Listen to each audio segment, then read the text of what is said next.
こんにちは。ダンディすぎる社会保険の藤井曽我です。今日は過労死と汚職が同じ根に咲くあだ花だと。特にね、電通の高橋真嗣さんの自殺、これ7年ですね。今電通がやってるオリンピック五輪の汚職、次から次へと出てくる。これは同じあだ花、同じ根っこから咲くあだ花なんですね。11月は過労死等防止啓発月間なんですね。ちょうどそのタイミングでやりたいと思います。で、過労死自殺から7年ですよ。高橋真嗣さんね。東大の出て電通で自殺した高橋真嗣さん。過労死ね、7年。これが高橋真嗣さんね。東大時代は仕事に夢を抱いて、そういうね、広告関係で仕事したいと。でもその時からもう彼女が非常に注目されてまして、あやらなんかにもね紹介されてたんですね。これ非常に美人東大生ってことで紹介されてました。で、過労死って皆さん、過労死って英語で何て言うか知ってます？過労死英語で過労死ってないんですよ。過労死で英語で言うと本当に過労死なんです。過労死英語で言うと過労死で、過労死とは要するに過重労働で、心疾患脳疾患こうなっちゃうのが過労死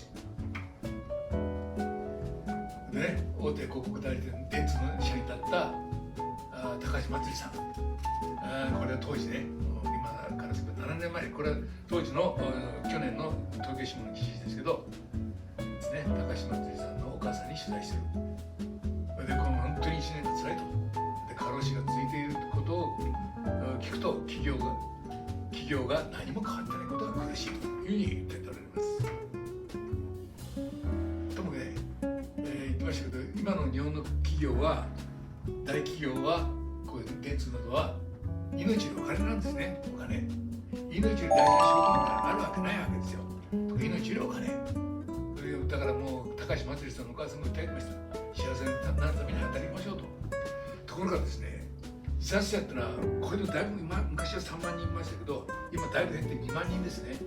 2万人自殺者がいますけど、過労死認定されるのは100人もいないんですよ。ところが自殺者の今2万人いる自殺者の10人に1人が仕事が原因の自殺なんです。だから実際にはね、過労死自殺で労災認定されるのは本当に氷山の一角なんです。で、今の電通指導で底なし沼の東京五輪の汚職ですね。戦後最大の汚職になるかもしれません。これともかくね、五輪に群がる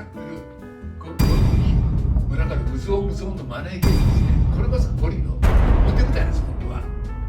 で、華やかなゲームに見える 100m 競争とか走り幅跳びとか、そういうのはね、これは実際に裏舞台なんですね。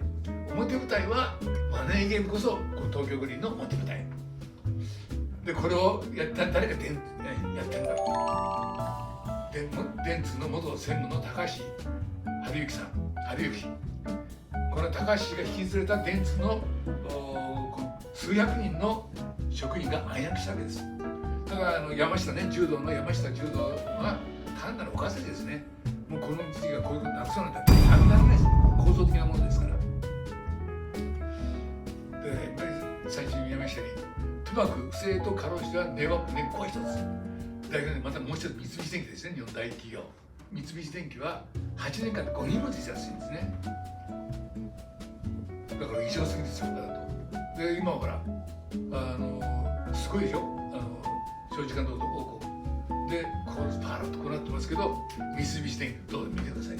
三菱電機品質不正197件、役員10人がこうやって謝罪してるわけですよ、社長が。